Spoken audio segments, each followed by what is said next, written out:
introduction of the Uniform Civil Code in India Bill 2020. चाहे किसी धर्म का हो, किसी जाति का हो, उसे समान रूप से देश में लागू किया जाना चाहिए। सरकार आपकी थी, आपका ये लॉ कमीशन जब खारिज कर देता है, फिर इसके ऊपर बहस का कहाँ मुद्दा बचता है? मौजूदा जो सरकार है, केंद्र सरकार, उसको इसी तरह के मुद्दे उठा करके लोगों को गुमराह करना है। हमारी संस्कृति, हमारी प्रॉपर्टी, हमारी रिलीजियस इंस्टीट्यूशंस सबको बर्बाद करने के लिए सब लिए आया जा रहा है। देश के स्वास्थ्य के लिए अच्छा नहीं। नमस्कार, टाइम्स नाउ नव भारत पर देश के सबसे पसंदीदा डिबेट शो राष्ट्रवाद में आपका स्वागत है। आपके साथ मैं हूं राकेश पांडे। राष्ट्रवाद यानी देश से बढ़कर कुछ भी नहीं। राष्ट्रवाद में आज बात होगी, क्या 2024 तक किसी भी हाल में देश में लागू हो जाएगा यूनिफॉर्म सिविल कोड, और सवाल उठाएंगे कि एक देश एक प्रधान तो एक कानून क्यों नहीं। सवाल यह भी कि 18 साल में देश की बेटी की शादी तो मुस्लिम धर्म में 15 साल क्यों। सवाल तो यह भी है कि हिजाब वाली बेटी को पीएम बनाने वाले ओवैसी को यूसीसी से परहेज क्यों है। दरअसल कल राज्यसभा में बीजेपी सांसद किरोड़ी लाल मीणा ने यूनिफॉर्म सिविल कोड को लेकर प्राइवेट मेंबर बिल पेश कर दिया। बिल पेश करने से पहले सदन में विपक्ष ने इतना हंगामा किया कि राज्यसभा चेयरमैन जगदीप धनखड़ को इसे पेश करने के लिए वोटिंग तक करवानी पड़ गई।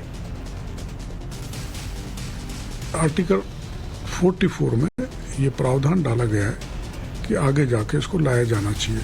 देखो, ये जनसंघ के समय से ही हमारे पार्टी का एजेंडा रहा है। रिलीजन, कास्ट, रेस और बर्थ ऑफ प्लेस में भी बहुत फर्क है, इसलिए इनमें यूनिफॉर्मिटी आनी चाहिए। उस दृष्टि से ये यूनिफॉर्म सिविल बिल मैंने आज राज्यसभा में इंट्रोड्यूस किया है। ये क्या है कि दरअसल में जो जितना अपोजिशन है वो वोट बैंक की राजनीति करना चाहता है, वोट पॉलिटिक्स। हमको एक अल्पसंख्यक समाज का वोट मिल जाए और अल्पसंख्यक समाज को एक भय का वातावरण पैदा करना चाहता है अपोजिशन, ताकि वो उनके आर्म फोल्ड में रहें।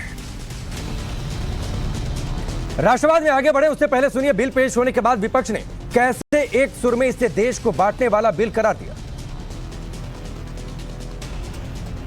2018 में यही प्रधानमंत्री, यही भाजपा की सरकार के लॉ कमीशन ने खारिज कर दिया कि यूनिफॉर्म सिविल कोड नहीं लागू हो सकता है। अभी एक परसेप्शन गलत कर रहे हैं। ये मुसलमान को नहीं, सबसे ज्यादा आदिवासी समाज को नुकसान देगा। देश के अंदर जिनके रीति रिवाज है उनको खत्म करना, ये गलत परसेप्शन गलत कर रहे हैं कि तो यूनिफॉर्म सिविल कोड लाके हम मुसलमानों का स्पेशल। नो, मुसलमान से ज्यादा अफेक्ट होगा वो आदिवासी समाज और दूसरे लोगों को होगा। माननीय सभापति महोदय से अनुरोध भी किया कि इस बिल की कोई आवश्यकता नहीं है और ऐसे में इसे स्वीकार नहीं किया जाना चाहिए, लेकिन अंततोगत्वा मौजूदा जो सरकार है, केंद्र सरकार, उसको इसी तरह के मुद्दे उठा करके लोगों को गुमराह करना है, एक अलग तरह की बहस छेड़ना है। ये विधेयक जो इंट्रोड्यूस किया रहा है, ये अपने आप संविधान के खिलाफ है। संविधान ने माइनॉरिटीज के कल्चरल, एजुकेशनल सारे राइट्स को प्रिजर्व और फंडामेंटल राइट्स में डाला था कि अपने को अपने तरीके से मैरिजेस, रिलीजियस, सबको मैनेज कर सकें। उसके खिलाफ ये आ रहा है। It is against fundament, against constitution, unconstitutional, but they are bulldozing. हमारी संस्कृति, हमारी प्रॉपर्टी, हमारी रिलीजियस इंस्टीट्यूशंस सबको बर्बाद करने के लिए सब लिए आया जा रहा है। देश के स्वास्थ्य के लिए अच्छा नहीं। इस देश में ओवैसी हिजाब वाली बेटी को पीएम बनाने की वकालत करते हैं, लेकिन लड़कियों की शादी की उम्र की बात आए तो अलग कानून चाहते हैं। देश में लड़कियों की शादी की एक उम्र को लेकर महिला आयोग ने सुप्रीम कोर्ट में याचिका दायर की है। क्या कुछ बड़ी बातें हैं वो सबसे पहले आपके सामने रखते हैं। कानून के हिसाब से तो देश में लड़कियों की शादी की उम्र 18 और लड़कों की 21 है। पॉक्सो में 18 साल से कम उम्र की लड़की से दुष्कर्म अपराध माना जाता है। लड़कियों की शादी की उम्र को लेकर सुप्रीम कोर्ट में महिला आयोग की याचिका है। 18 साल से कम उम्र में शादी अगर होती है तो पॉक्सो एक्ट का उल्लंघन होता है। यह याचिका में तर्क दिया गया है। याचिका में यह भी कहा गया है कि 18 साल से कम उम्र में शादी होती है तो आईपीसी के रेप प्रावधानों का भी उल्लंघन होता है। हाईकोर्ट के आदेश के बाद महिला आयोग पहुंचा है सुप्रीम कोर्ट। महिला आयोग की याचिका पर सुप्रीम कोर्ट ने केंद्र से जवाब मांगा है। लड़कियों की शादी की उम्र को लेकर सुप्रीम कोर्ट में अब अगली सुनवाई होने वाली है 8 जनवरी 2023 को। ऐसे में सबसे पहले आज के सवालों पर नजर डालते हैं जिनके इर्द गिर्द राष्ट्रवाद की बहस आगे बढ़ेगी। सबसे पहला सवाल, एक देश एक कानून पर आखिरकार घमासान क्यों मचा है। सवाल यह भी है कि जब हिजाब वाली बेटी को प्रधानमंत्री बनाने की बात होती है मंच से नारे दिए जाते हैं तो यूसीसी से डर क्यों जाते हैं नेता? क्या यूनिफॉर्म सिविल कोड से मुसलमान डरते हैं? आज इस पर भी हम चर्चा करेंगे। और सवाल यह भी है कि 18 साल में देश की बेटी की शादी, तो 15 साल में मुस्लिम लड़कियों की शादी क्यों चाहते हैं? एक देश एक प्रधान तो एक कानून क्यों नहीं? इन्हीं सवालों के इर्द गिर्द आज राष्ट्रवाद की बहस आगे बढ़ेगी। सबसे पहले आपका परिचय आज के मेहमानों से करवाते हैं। चारू प्रज्ञा हमारे साथ हैं, भारतीय जनता पार्टी की प्रवक्ता। अंबर जैदी हैं, सोशल एक्टिविस्ट हैं, हमारे साथ स्टूडियो में मौजूद हैं। अवधेश जी हैं, वरिष्ठ पत्रकार स्टूडियो में। ऋषि मिश्रा पॉलिटिकल एनालिस्ट, हाजिक खान है इस्लामिक स्कॉलर, दानिश कुरैशी हमारे साथ जुड़े हैं पॉलिटिकल एनालिस्ट के तौर पर, और असगर खान है एडवोकेट हैं सुप्रीम कोर्ट में। आप सबका बहुत बहुत स्वागत है। लेकिन सबसे पहले दानिश कुरैशी, मैं आपके पास आता हूं। इस देश में पॉक्सो एक्ट कहता है कि अगर 18 साल से कम उम्र की लड़की है, दुष्कर्म होता है, अपराध होगा। आईपीसी में रेप के जो प्रावधान है वो ये कहते हैं कि 18 साल से कम उम्र में अगर दुष्कर्म होता है, अपराध है, उसके तहत सजा होगी। इसके बावजूद आखिरकार ये क्यों कि 15 साल उम्र हो लड़कियों की शादी की? एक कानून की बातचीत होती है तो आप लोग क्यों बिफर जाते हैं? दानिश कुरैशी।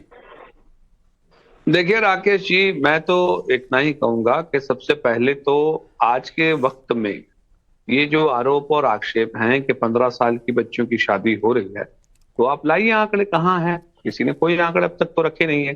जैसा कि उन्होंने कहा, महिला आयोग ने सुप्रीम कोर्ट में कि भाई पॉक्सो और दूसरे जो रेप की आईपीसी है उनका उल्लंघन हो रहा है। तो गैर संवैधानिक जो कानून देश में बनाए गए हैं, प्रदेश में जो गुजरात के लागू हैं, हमारा डिस्टर्ब एरिया एक्ट लागू है, हमारे कॉन्स्टिट्यूशनल राइट्स के वायलेशन होते हैं। तो ये कॉन्स्टिट्यूशनल राइट्स का वायलेशन गैर संवैधानिक कानून क्या होता है? कोई नहीं बोलता। दानिश जरा एक शब्द मुझे समझाइए, गैर संवैधानिक कानून क्या होता है? गैर संवैधानिक कानून ये होता है, देखिए मैं आपको बताऊं, गुजरात प्रदेश में एक डिस्टर्ब एरिया एक्ट है। राइट टू प्रॉपर्टी मेरा कॉन्स्टिट्यूशनल राइट है, जो मुझे संविधान ने मेरे आईन ने दे रखा है। अब आप मुझे बताइए कि मुझे क्यों किसी कलेक्टर से परमिशन लेने की जरूरत है? राइट टू रीजन मेरा पर्सनल राइट है, उसके लिए आपको अरे भाई, संविधान राज्य की सरकारों को यह परमिशन देता है कि अगर उन्हें राज्य के लिए कोई कानून बेहतर लगता है तो उसे बना सकते हैं। वही संविधान ताकत देता है राज्य की सरकारों को। दानिश कुरैशी, सुनिए, अरे राकेश जी सुनिए, तो बिल्किस बानो में छोड़ देने के प्रावधान सरकारों के हैं, तो कुछ नैतिकता भी बची है या नहीं बची है? शाहबानो में क्या हुआ था? अरे शाहबानो में क्या हुआ था? आप एक बात कर नहीं, दानिश कुरैशी, आप यूसीसी के साथ है कि विरोध में? पहले आप बताइए ना दानिश कुरैशी, आप यूनिफॉर्म सिविल कोड के साथ है कि विरोध में? नहीं, आप बताइए। आप यूनिफॉर्म सिविल कोड पर चर्चा हो रही है, आप यूनिफॉर्म सिविल कोड के साथ है कि खिलाफ है? वो आरोपी संस्कारी हैं। आप यूनिफॉर्म सिविल कोड के साथ है कि खिलाफ हैं? देखिए इस देश के अंदर में डाइवर्सिटी ही एक ऐसी चीज है जो इंक्लूसिवनेस लाती है। तो यूनिफॉर्म सिविल कोड आपको डाइवर्सिटी से रोकेगी? आप साथ है कि खिलाफ है दानिश कुरैशी? नहीं, इधर उधर की बात नहीं, आप साथ है कि खिलाफ है? सुनिए, अरे मेरे कल्चर को प्रोटेक्ट करने का राइट कॉन्स्टिट्यूशन। अरे आपका कल्चर यूसीसी कैसे रोकेगा? आपका कल्चर यूसीसी कैसे बर्बाद करेगा? मुझे समझाइए आप। सॉरी, आपका कल्चर यूसीसी कैसे बर्बाद करेगा, मुझे समझाइए। नहीं, मुझे ये बताइए कि मुसलमान निकाह करना छोड़ देंगे या हिंदू फेरे लेना छोड़ देंगे, ये बताइए आप। अच्छा, तो यूसीसी कहेगा कि आप निकाह मत करिए? यूसीसी कहेगा कि आप निकाह मत करिए? आपसे पूछ रहा हूं, अंबर जैदी, दानिश, अगर यूसीसी आ गया तो दानिश कुरैशी का मतलब यही है मुस्लिम निकाह नहीं कर पाएंगे। मुझे ये बताइए कि भाई आप मुसलमानों से कहेंगे कि निकाह करना छोड़ दीजिए? अरे तो यूसीसी कहेगा निकाह मत करिए। दानिश कुरैशी, क्या फालतू बातें हैं, क्या कुतर्क कर रहे हैं? यूसीसी, अरे ये कहिए यूसीसी कहेगा 4 निकाह नहीं कर पाएंगे। बोलिए, असल में पेट में दर्द इस बात को लेकर है, 4 निकाह नहीं कर पाएंगे, 15 साल की लड़की से निकाह नहीं हो पाएगा। आप ये कहिए। अरे सुनिए, 4 निकाह नहीं कर पाएंगे, 40 रिलेशनशिप रखेंगे।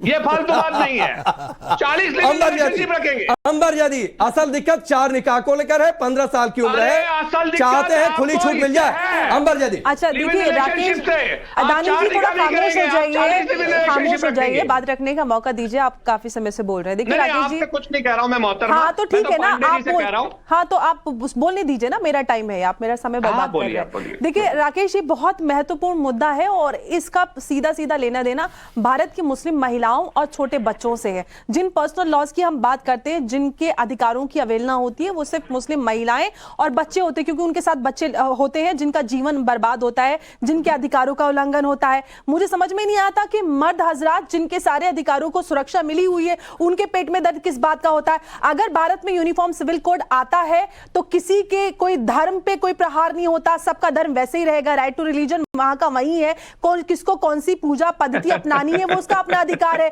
आपको निकाह करना है, 7 फेरे लेने, ये आपका अधिकार है, वो जहां का वही रहेगा। लेकिन इनकी पार्टी और इनके जैसे लोग इस तरह के प्रोपेगेंडा और इस तरह की मिस इन्फॉर्मेशन फैलाकर मुसलमानों को वरगलाने का काम करते हैं, जो कि इनकी पार्टी का मेन मोटो है। आपने कब महिलाओं के अधिकारों के लिए, मुस्लिम महिलाओं के अधिकारों के लिए कौन सा काम किया? आप निकल कर आ जाते हैं सड़कों पे।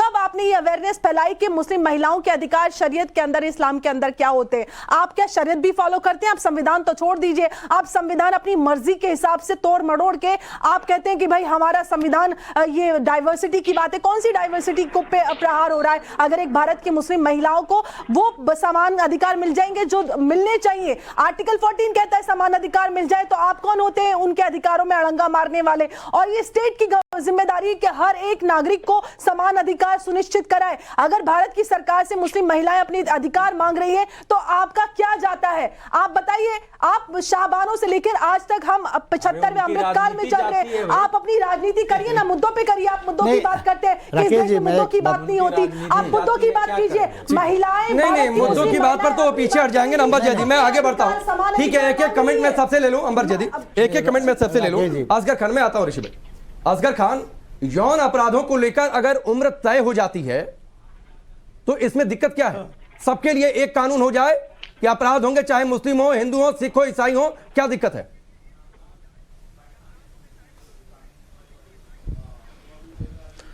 सर, मेरी बात राजेश भाई ये आज तक समझ में नहीं आई कि इस यूसीसी की जरूरत क्या है। 75 साल आजादी को हो गए, आज तक सारा कुछ ठीक चल रहा है। अभी अभी 2-3 सालों से ये चीजें सामने आई हैं, इसकी क्या खास जरूरत पेश आई? सब अपने अपने मजहब को मान रहे हैं। और दूसरी तरफ जब आप ये कहेंगे, पहले पूरी बात समझ लें, सुन लें। अगर आप किसी को ये कहेंगे कि भाई आप एक से ज्यादा 2 शादियां ना करें, आप कहेंगे साहब 15 साल से पहले आप शादी नहीं कर सकते, ये सब चीजें अगर आप कहेंगे तो इसका मतलब आप उनके मजहब में मुदाखलत कर रहे हैं। आप मजहब जो उनके मजहब में दिया है उसमें मुदाखलत कर रहे हैं। और इसका मतलब क्या हुआ कि भाई क्या आप ये चाहते हैं कि वो अपने मजहब से हट के दूसरे मजहब या फिर अपने मजहब की बातों को ना माने?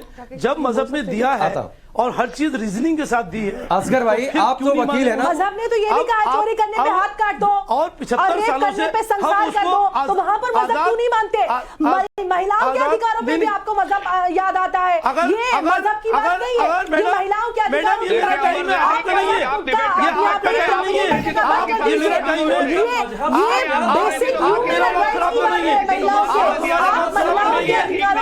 इस्लाम का नाम देकर शुरू कर देते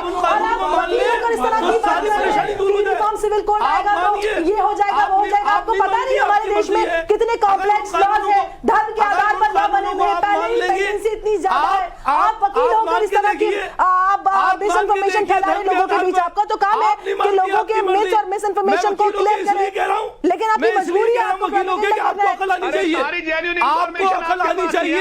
मुझे आपसे अकल की जरूरत नहीं है, क्योंकि आपको निकाल दिया जाएगा पार्टी से। हमारी कोई मजबूरी नहीं है। ठीक है, जो हमारे जो सही होते वो कहते हैं। असगर खान, असगर खान, असगर खान, एक मिनट रुक जाइए। आपको पार्टी से निकाल दिया जाएगा। हमारी मजबूरी हमारी यूनिफॉर्म सिविल कोड हमारी मजबूरी मत गिनवाइए। हम झूठा प्रोपेगेंडा आप कर रही हैं। आर्टिकल 14 क्या है आप कर रही हैं। आप बात करके महिलाओं के अधिकार वकील बनकर यहाँ पे बैठे हुए हैं। आप बताइए, नहीं जरूरत हमारे देश में जिस तरह की कानून व्यवस्था है, जितने कॉम्प्लेक्स लॉ है, जितने प्रेगनेंसी है, केसेस की नहीं होना चाहिए, कोर्ट का समय बर्बाद जितना होता है। एक मिनट रुक जाइए, ये आपसी लड़ाई नहीं। अंबर एक मिनट। असगर खान, एक सवाल का जवाब दे दीजिए, मैं दूसरे मेहमान को रुक करता हूँ। असगर खान, एक मिनट प्लीज। असगर भाई, एक मिनट शांत होइए। अंबर एक मिनट शांत होइए। अंबर प्लीज शांत होइए, आप स्टूडियो में। असगर भाई जी, आप एडवोकेट है सुप्रीम कोर्ट में, कानून को आप समझते हैं। मुझे एक बात बताइए, आप महिलाओं के खिलाफ यौन अपराध को लेकर एक उम्र तय हो जाए जी, और सब पर वो बराबर से लागू, तो इससे आपको कोई दिक्कत है?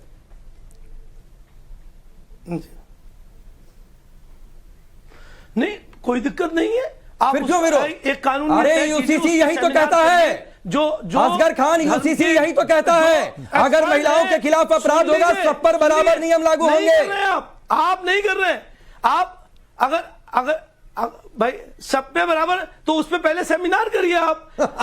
जो रिलीजियस एक्सपर्ट्स हैं उनको बिठाइए। अवधेश जी साफ हो गए, साफ हो गया असगर खान का प्रोपेगेंडा, सिर्फ साफ हो गया असगर खान का प्रोपेगेंडा। अवधेश जी ऐसा है, सुनिए जब अगर आप निगाह और फेरों की बात करते हैं तो हो सकता है कि ये तय पाए कि निगाह ज्यादा बेहतर है। सुन लिया देश में, फेरों की जगह निगाह। सुन लिया आपकी वकालत चलती रहेगी और वकालत बढ़ेगी, बल्कि इससे मामले न्यायालय में ज्यादा आएंगे, पहले नहीं आते थे। सुनिए, अरे सुनिए, एक्सपोज होते हैं। देखो ऐसा है कि साहबानों मामलों में, सुनिए साहबानों मामलों में इसी से एक लोकल कोर्ट ने 25 रुपया महीना कहा था कि इसको मेंटेनेंस दीजिए, उसके खिलाफ ये लोग कोर्ट चले गए। और मालूम है इलाहाबाद वहां के जो जबलपुर का बेंच था, हाई कोर्ट ने 179 रुपया 20 पैसा उसके हस्बैंड को कहा कि सुनिए आप बीच में मत की बात करते हैं। अरे भाई ऐसा है ना, अगर कोर्ट की बात करते हैं, असगर खान सुन लीजिए, डिबेट मैंने ओपन नहीं की है, प्लीज सुन लीजिए अवधेश जी को, लगातार मत बोलिए, लगातार मत बोलिए असगर जी।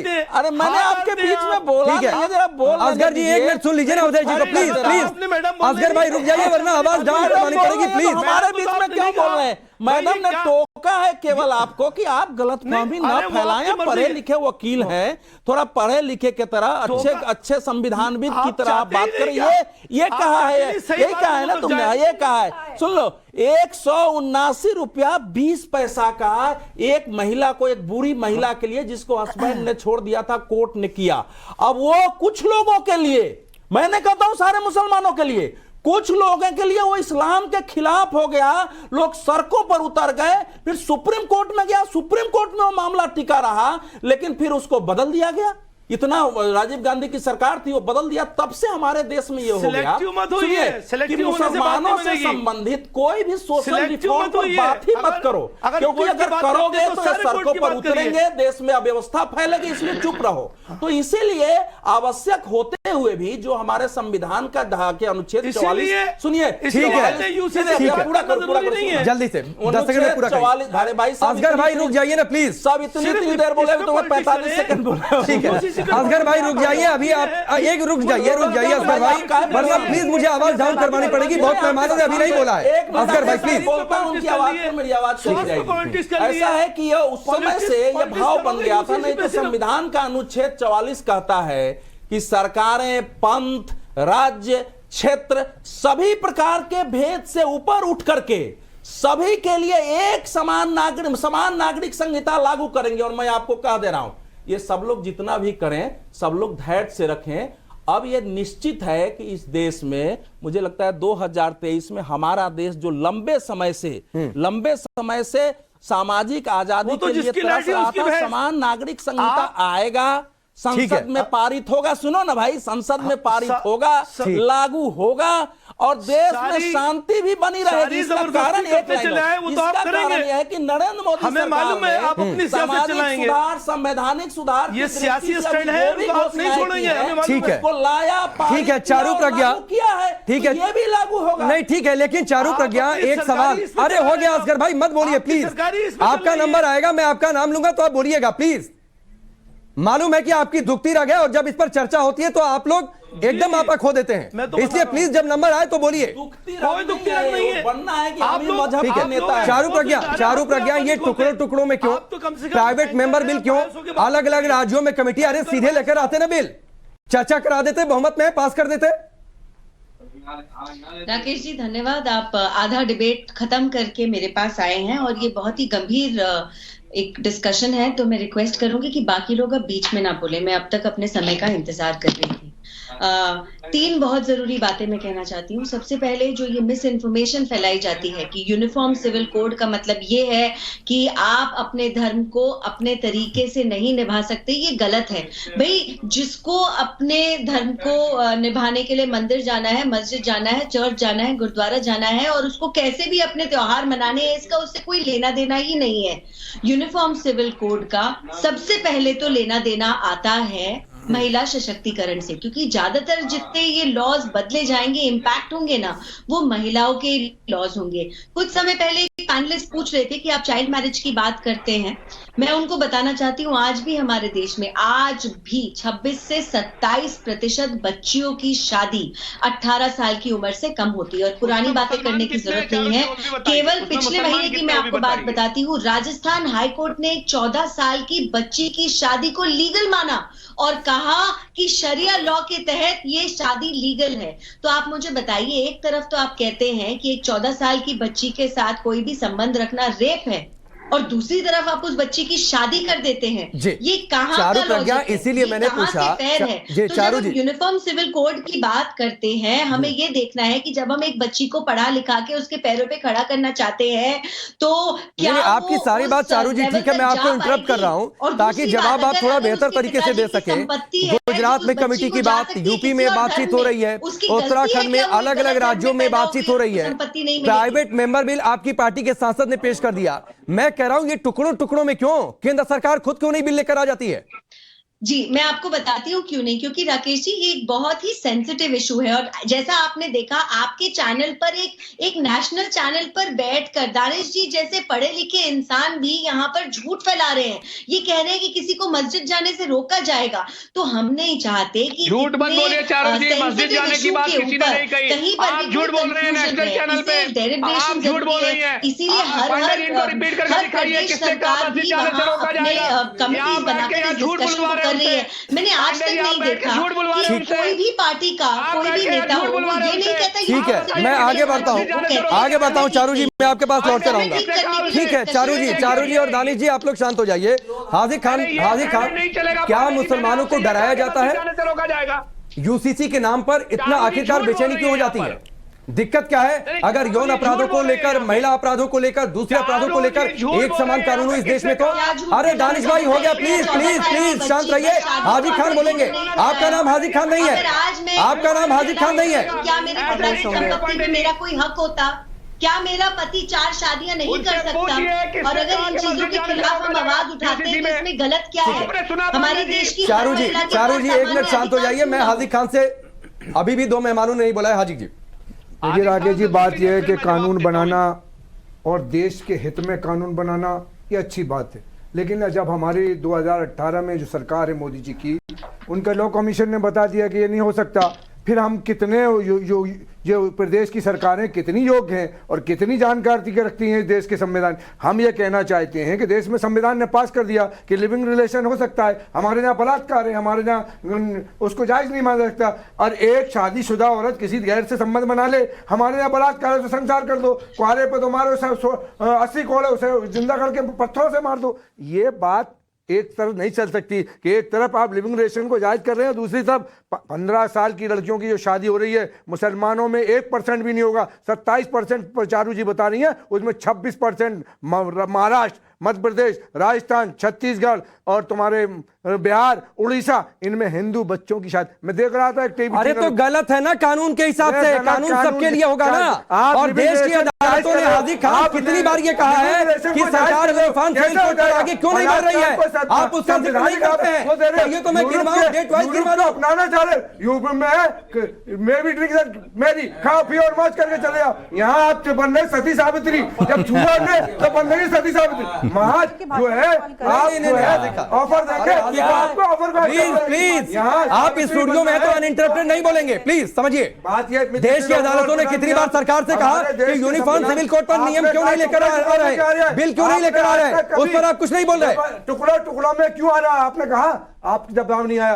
अरे तो बोलिए ना कि हम साथ हैं, सरकार एक साथ कानून लेकर आ जाए। आप बोलिए यहाँ पर, आप बोलिए यहाँ पर सरकार एक साथ कानून लेकर। कमिश्नर अरे हाजी का अरे देश ने कहा कि राज्य की बजाय आप केंद्र में क्यों नहीं लाते हैं? चारू प्रज्ञा सवाल पूछा, पत्रकार पूछेगा ही। हम भी पूछा है, आपने पूछा आपको सेंटर में लिया तो आप मान लेंगे। एक बार संसद में पारित करा दिया जाए तो आपके लिए सही हो जाएगा। आप जो तर्क दे रहे हैं,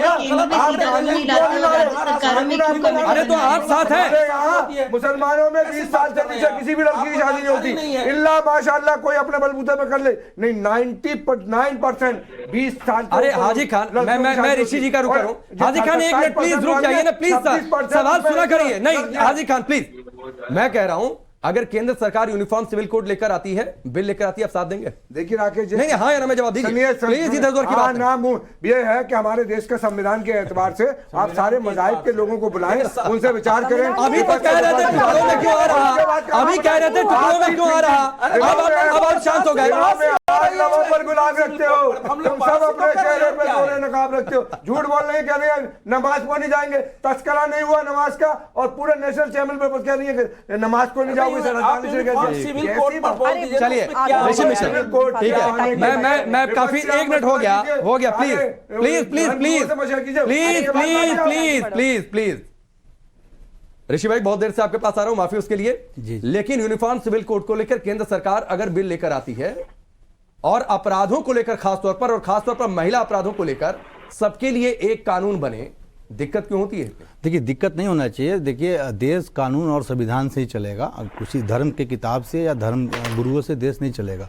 देश संविधान और कानून से चलेगा। लेकिन मंशा पे सवाल होता है कि आपने जो बहुत बेहतरीन सवाल किया बीजेपी प्रवक्ता से कि यदि सरकार इसको लेकर गंभीर है तो क्या केंद्र सरकार क्यों नहीं यूसीसी को लेकर बिल लेके आती है और पार्लियामेंट में पेश करती है? देखिए सरकार की जो खासकर जो भाजपा की जो सरकार है, केंद्र में सरकार है, उनकी मंशा सिर्फ माहौल बनाने की है। इसको लेकर जो आपने जो कहा उसको लेकर सरकार गंभीर नहीं है। सरकार मैं इसका एग्जांपल देता हूँ। गुजरात में आप चारों जी अभी आप ध्यान दे रही थी कि दूसरे के बीच में मत बोलिए। नहीं कर रहे क्या? पांडे जी, पॉइंट्स पूरे करने के लिए देश में दंगे कराने जरूरी हैं। आप ही उन दंगों में आग लगाने का पांडे जी मैं बोल सकता हूँ कि चारू जी जरा इनको आधा मिनट दे दीजिए, फिर आप जवाब दे दीजिएगा। चारू जी इनको आधा मिनट दे दीजिए, 30 सेकंड दे दीजिए अनइंटरप्टेड, फिर आप जवाब दीजिएगा। चारू जी आपसे जवाब लूंगा। ऋषि मिश्रा, चारू प्रज्ञा जी हमारी बहन है, मैं इनसे दावा के साथ कहता हूं इनका एक भी बयान दिखा दीजिए कि बिल्किस वाले मामले में इन्होंने कोई बयान दिया हो, इस हिंदुस्तान की बेटी के साथ भाजपा खड़ी हो। इस भाजपा ने बलात्कारियों के साथ स्टैंड किया गुजरात में, क्योंकि इनको बहुसंख्यकवाद का वोट चाहिए। अच्छा एक बात बताइए, बिल्किस बानो का बिल्किस बानो देश की बेटी नहीं थी पांडे जी। अरे बिल्किस बानो का यूसीसी से क्या लेने देना है? उसके लिए अलग से आवाज उठाइए ना, मानसिकता में सवाल, अलग से आवाज उठाइए ना उसके लिए। गलत हुआ तो उसके लिए सरकार की आलोचना करिए ना, उसके लिए यूसीसी नहीं आएगा। कौन विरोध करता है? लेकिन इनकी मानसिकता पे इनके मुख्यमंत्री कहते हैं मुसलमानों का वोट नहीं चाहिए। अभी इनके आसाम के मुख्यमंत्री ने क्या कहा? क्या कहा इनसे पूछिए, बताइए, आप बताइए ना क्या कहा। मैं नहीं चारूजी से पूछूंगा, आप बताइए। आप एक धर्म को टारगेट करते हैं। आप बताइए असम के मुख्यमंत्री ने क्या कहा। नहीं आप बताइए असम के मुख्यमंत्री ने क्या कहा। मैं दो बयान उनका कोट कर रहा हूं पांडे जी। एक कहते हैं मुसलमानों का वोट नहीं चाहिए, एक कहते हैं आसाम चुनाव के समय कहा। आप निकालिए, मैं ऐसे बिना पढ़े लिखे नहीं बोलता हूँ। अच्छा, आसाम के मुख्यमंत्री ने कहा कि मुसलमानों का वोट नहीं चाहिए, मुसलमान 4 शादी करके बच्चे पैदा करेंगे। इस प्रकार का बयान मुख्यमंत्री उन्होंने कहा 4 शादियां नहीं होनी चाहिए, नहीं 4 शादियां नहीं होनी चाहिए, ये कहा असम के मुख्यमंत्री ने। अरे मैं भी सुना हूं ऋषि मिश्रा, 4 शादियां नहीं होनी चाहिए, सबकी एक ही शादी होनी चाहिए। चलिए चारू जी इनकी बात का जवाब दीजिए, फिर मैं आगे बढ़ता हूं। माफी मांगे देश से बिल्किस बानो मामले में। अच्छा। मैं यूसीसी में इनके साथ स्टैंड करता हूं, सपोर्ट करता हूं। राकेश जी मैं ना चिल्लाना नहीं चाह रही, इसलिए मैं अपने समय का इंतजार कर रही हूं। के साथ करे। देखिए मैं आपको बताती हूँ, जब सीए हमारे देश में लागू हुआ उसके बारे में इतनी मिस इन्फॉर्मेशन फैलाई गई कि दिल्ली में दंगे हो गए। आप जानते हैं कितना नुकसान हुआ हमारे शहर का, हमारे सरकार के पैसों का, लोगों का। अब इसी तरीके का नुकसान करने के लिए विपक्ष तैयार बैठा है यूसीसी के नाम पर। अगर उसे अवॉइड करने के लिए स्टेट लेवल पे कमिटीज बनती हैं, डिस्कशंस होते हैं, और उस कंसेंसस के साथ फिर नेशनल लेवल पर एक लॉ आता है, मुझे लगता है हमें उसका स्वागत करना चाहिए। उसके बारे में चिल्लम चिल्ली। अरे ऋषि भाई रुक जाइए ना। दूसरी बात, बिल्किस बानो का आप मसला उठा रहे हैं, उसके लिए यूसीसी पर चर्चा ना करें। अरे नहीं चर्चा करें क्या यूसीसी पर? ऐसे होता है क्या? ठीक है, ठीक है, नहीं डिरेल नहीं चाहिए। अरे ऋषि भाई डिरेल मत करिए, आपकी यही प्रोपेगेंडा है, यही साजिश है। ठीक है, अवधेश जी, हार्दिक भाई 1 minute please. Haji Khan 1 minute. 3 सवाल यहाँ उठे हैं। आपने ये उठाया है कि भाई जब केंद्र में सरकार है ही तो राज्य सरकार कहते हुए केवल एक बड़ा स्वाभाविक सवाल उठता है। लेकिन कोई विषय जब इतने समय से बहस हो रही है, देखा ऐसा है कि गो हत्या निषेध भी केंद्र में लाया जा सकता था, लेकिन जब केंद्र में समस्या हुई तो बीजेपी सरकार ने अपने राज्य सरकारों से भैया माहौल बनाना है, आप माहौल बनाना है। अभी 19 राज्यों में गो हत्या निषेध लागू हो गया। कश्मीर में क्या हुआ? मैंने क्या बोला भाई? मैंने ऐसा क्या बोला जिससे आप दोनों को बोला ही नहीं। ठीक है, मैं स्टूडियो से आगे बढ़ता हूँ। 1 मिनट सब लोग शांत हो जाइए। तो एक सेकंड ऐसा है कि 2 सेकंड 1 मिनट रुक जाइए प्लीज। यूनिफॉर्म सिविल कोड के लिए जैसा आप ही ने कहा देश में माहौल बनाना है, राज्य अध्ययन करा के राज्यों की समितियां ला रही है, राज्यों में लागू होगा, उसके अनुभव आएंगे, उससे भी एक देश में माहौल बनता है। पहले पूरा माहौल बना, फिर केंद्र से लाओ। तो जरा बाजे गाजे के साथ, अरे भाई सुनो, कोई काम चुपचाप नहीं किया जाता। अरे भाई चारों तरफ से बाजा गाजा बजाते हुए श्रृंगार करते हुए मैं आगे बढ़ता हूं। भगवान अवधेश जी 1 मिनट, अवधेश जी 1 मिनट, 1 मिनट, अवधेश जी 1 मिनट। तीसरी बात नहीं सुनो। अरे please Rishi Mishra please, studio में होते हैं तो समझा करिए कि ये बिल्किस बानो पर बहस नहीं है। फिर भी पहले सुनिए, नहीं है बहस, पहले सुनो, बिल्किस बानो पर नहीं है बहस, नहीं है बस। फिर भी मैं ये कह रहा हूं कि बिल्किस बानो का मामला सुप्रीम कोर्ट है। भाई अब सुप्रीम कोर्ट सुन रही है। बिल्किस बानो के अभियुक्त सजा भुगत चुके हैं, उनको जिस न्याय कानून की तहत छोड़ा गया वो मामला चैलेंज हुआ है। बलात्कारियों के साथ खड़े हैं। नहीं ये आप नहीं ये कोई सवाल नहीं होता है। बलात्कारियों के साथ खड़े हैं, बड़े क्रिमिनल, हिंदुस्तान के बेटियों के साथ माफी मांगना होगा। ये गलत है। अरे भाई ये गलत है। चिल्लाते नहीं है। मैं अपना समय नहीं बर्बाद करना चाहता हूं प्लीज। अवधेश जी छोड़िए, मैं आगे बढ़ता हूं प्लीज। बिल्किस बानो पर डिबेट नहीं हो रही है। सुप्रीम कोर्ट ने कपिल सिब्बल से पूछा कि जब देश में हर दिन इसमें 100-200 हजार लोग छोड़े जा रहे हैं अलग अलग इस व्यवस्था के तहत, तो इसमें ऐसा स्पेशल क्या है कि इस मामले को हम सुने? माला भी पहनाएंगे, कोर्ट ने कहा माला भी पहनाने के लिए। मैं उस पर नहीं जाता हूं जिन्होंने माला पहनाया हो जाने, लेकिन मैं अपना समय नहीं बर्बाद करूंगा। 1 मिनट अवधेश जी शांत हो जाइए, अभी शांत होइए। मैं दानिश, अरे हो गया हार्दिक भाई, मैं यहाँ पर डिबेट बिल्किस बानो पर नहीं कर रहा। मैं आगे बढ़ता हूँ। स्टूडियो से सबकी आवाज डाउन करिए, स्टूडियो से सबकी आवाज डाउन करिए। दानिश कुरैशी का मैं रुक करता हूँ। 1 मिनट नहीं आवाज जाएगी प्लीज प्लीज। हार्दिक भाई नहीं, प्लीज प्लीज प्लीज प्लीज। अरे चलिए, मैं दानिश कुरैशी का रुक करता हूँ। दानिश कुरैशी, हिजाब वाली लड़की को प्रधानमंत्री बनाने की बात, लेकिन इस देश की सभी लड़कियों के लिए एक कानून हो तो उस पर ऐतराज, ऐसा कैसे चलेगा? देखिए, सबसे पहले तो मैं एक बात बताऊं, चारू प्रज्ञा जी ने लाइव चैनल के मैं वो जवाब दूंगा। उन्होंने लाइव झूठ कहा है। हमने कोई ऐसी बात नहीं कही कि यूसीसी से आपका मंदिर जाने का या मस्जिद जाने का हक छीन जाएगा, और आपने बीच में इंटरप्ट नहीं किया। पांडे जी, कहीं ना कहीं आप भी उनका समर्थन करते नजर आए। दूसरे नंबर पे मैंने जिस बात पर इंटरप्ट किया था, आपने कहा था कल्चर बर्बाद हो जाएगा। मैंने कहा था यूसीसी से आपका कल्चर बर्बाद नहीं होगा, और कैसे बर्बाद होगा ये मुझे समझा दीजिए, ये मुझे समझा दीजिए। और जो मैं आपसे सवाल पूछा उसका जवाब दीजिए। और आप खामोश थे, वो झूठ बोल रही थी और आप खामोश थे। हम सच बोल रहे तब भी इंटरप्ट कर रहे हैं। क्या है भाई, यूनिफॉर्म सिविल कोड का मंदिर मस्जिद? सुनिए, अब मैं बताता हूँ अभी आपको। ये संविधान की दुहाई देने वाले लोग, सुनिए संविधान की, देखिए मुझसे पूछा गया तो मैं अच्छा आप ही दे दीजिए जवाब। बच्चों का नहीं छोड़िए, मैं इसमें समय नहीं बर्बाद करूंगा। चारू जी 1 minute. Danish Qureshi, pin pointed सवाल का जवाब दीजिए। हिजाब वाली लड़की पीएम बन जाए, बात कर रहे हो? ये इस बात की वकालत, लेकिन सभी लड़कियों के लिए एक कानून नहीं चाहिए आपको। सुनिए मेरी बात, हमारे देश का आर्टिकल 29 जो है ना, आपको ये यूसीसी बनाने के पहले, अरे वही देश का संविधान ये भी कहता है यूनिफॉर्म सिविल कोड लागू किया जाए, आगे उसके लिए उस पर बातचीत हो।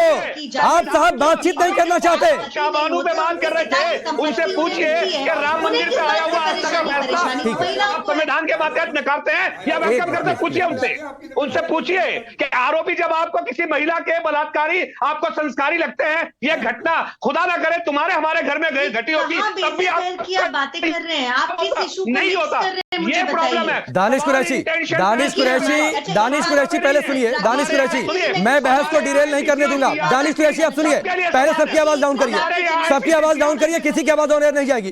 दानिश कुरैशी और चारू जी 1 सेकंड, मैं तय कर दूं कि डिबेट किस लाइन पर होगी।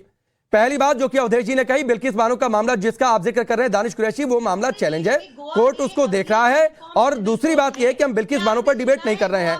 तीसरी बात यह है कि मैंने जो सवाल पूछा उसका जवाब दीजिए, जवाब है तो, वरना मैं असगर खान का रुख करूंगा। हिजाब वाली लड़की पीएम चाहिए लेकिन सभी लड़कियों के लिए कानून नहीं चाहिए, मुझे इस सवाल पर जवाब चाहिए।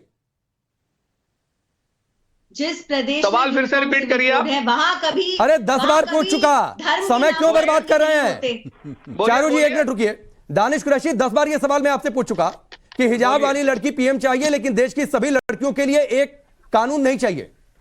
देखिए, हिजाब वाली लड़की इंशाल्लाह एक दिन प्रधानमंत्री बनेगी और देश के अंदर में संविधान लागू है। संविधान के मातहत सबके पास जो राइट्स है वो बिल्कुल 100% नाफिज। अरे वही संविधान भी ये कहता है कि यूनिफॉर्म सिविल कोड पर सरकार काम करे, वही संविधान ये कहता है। आप एक्सक्लूडिंग पॉलिसी ला के देख लीजिएगा, उसको लीगली चैलेंज मिल जाएगा।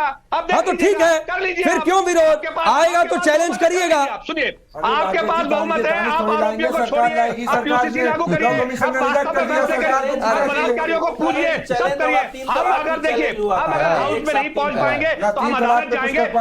बलात्कार पे रोक पाए, 3 लाख बलात्कार पर डे हो रहे हैं हिंदुस्तान में, कुछ नहीं कर पा रहे, सिर्फ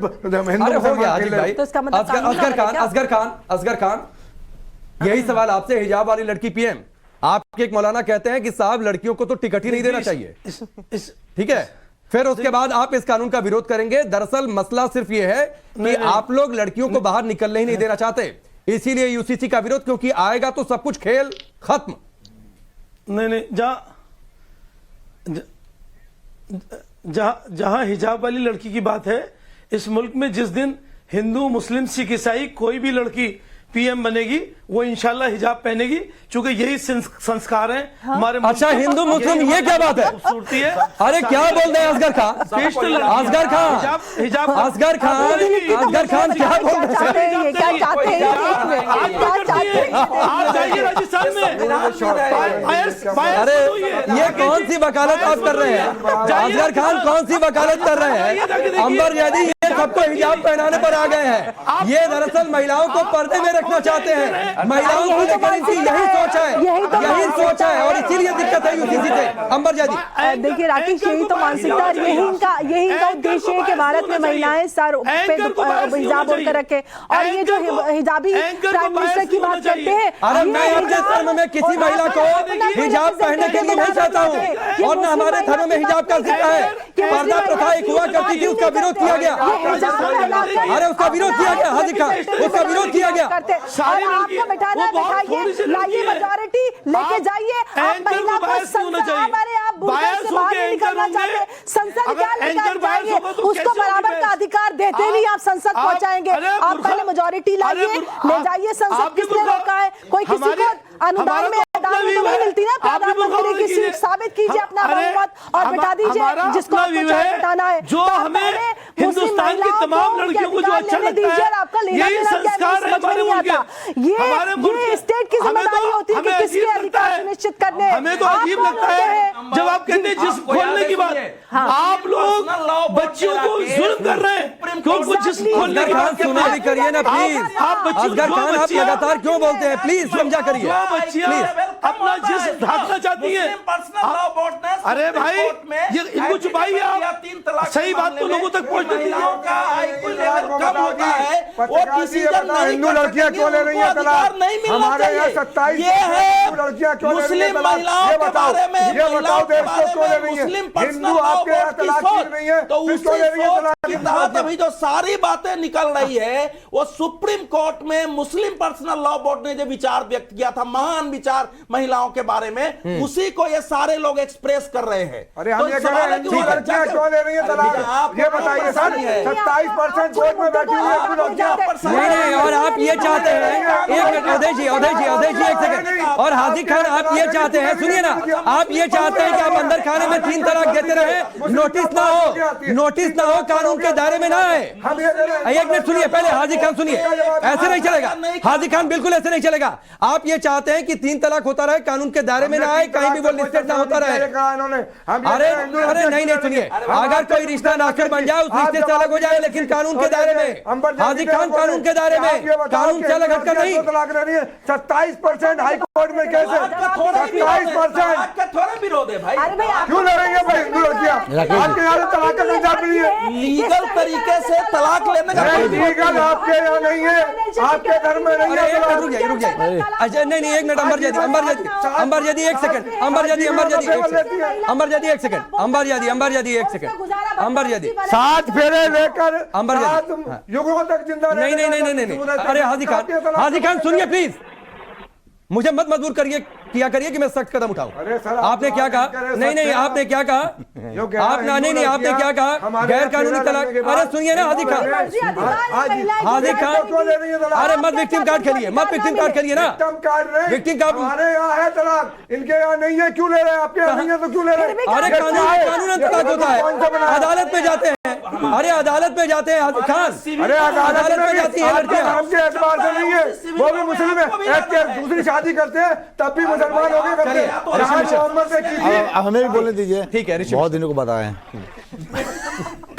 मैं ये कह रहा हूं कि आप देखिए, आप कोई कानून लाना चाहते हैं तो समाज को, देश को, वहां की जनता को कॉन्फिडेंस में लीजिए। वाद विवाद होना चाहिए, डिबेट होना चाहिए। आप सरकार हड़बड़ी में क्यों रहती है ये समझ में नहीं आता है। 370 आप सुन तो लीजिए, आप बोलने नहीं देंगे। सुन तो जनता सुने तो क्या ठीक है। चलिए एक बड़ी खबर आ रही है, यहीं रुकना पड़ेगा। आप सबका बहुत बहुत शुक्रिया। लेकिन